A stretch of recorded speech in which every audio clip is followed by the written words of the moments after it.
Donto Furniture has been part of Southwest Detroit for 72 years. In that time, the area around the store has gone from a crowded, bustling neighborhood to an area that's barely winning the fight against blight, with dozens upon dozens of abandoned houses.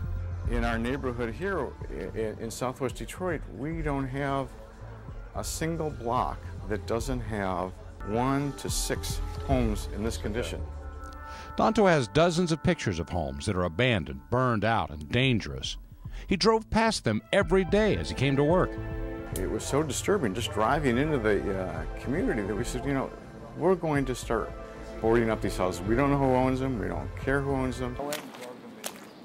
Donto took me on a walking tour of the area where the project began, just a couple of blocks from his store. This was the first building you did right here then? Right. So was this like that? Was this the point where you were just like fed up? We've been fed up for years. It didn't start just with this house, but we looked at this house and we said, this is right next to our property and we have to do something. And so we boarded up this house. We boarded up this house. Donto tried several times to buy this 4-unit apartment building, but the city wasn't able to find the owner. So instead, he boarded it up. We closed it up several times. It's been burnt probably 3 times. And this is what we got. Now, keep in mind, Donto doesn't own these properties, so he's risking trouble with authorities by boarding them up.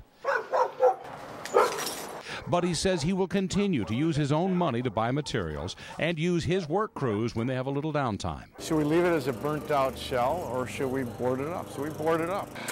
So far, he's boarded up more than 60 houses. Among the first were houses near neighborhood schools. It just bothered us that you could walk out of a school and right there would be an empty hulk of a building waiting for a school kid to be grabbed and who knows what to happen. This house sat abandoned and open next to Harms Elementary. There were occasional squatters inside. I'm afraid some of the kids after school would play on the playground, get a little bored, and then come to this open house, abandoned house. So Donto took matters into his own hands. He had the house boarded up and proudly added a sign with his company name. And while he was here, he looked across the street and saw 3 more houses and also boarded up those houses. But I feel secure that the children are now safe and happy that I don't have to worry any longer about something happening to them.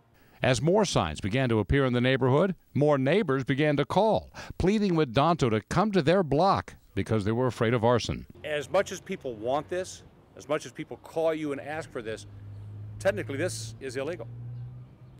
Clearly we're trespassing and vandalizing people's property by putting these boards up and securing it. But on the other hand, we're also preventing future crime and minimizing some of the safety issues. We contacted the police department and the city code enforcement office to get their reaction to what Donto is doing.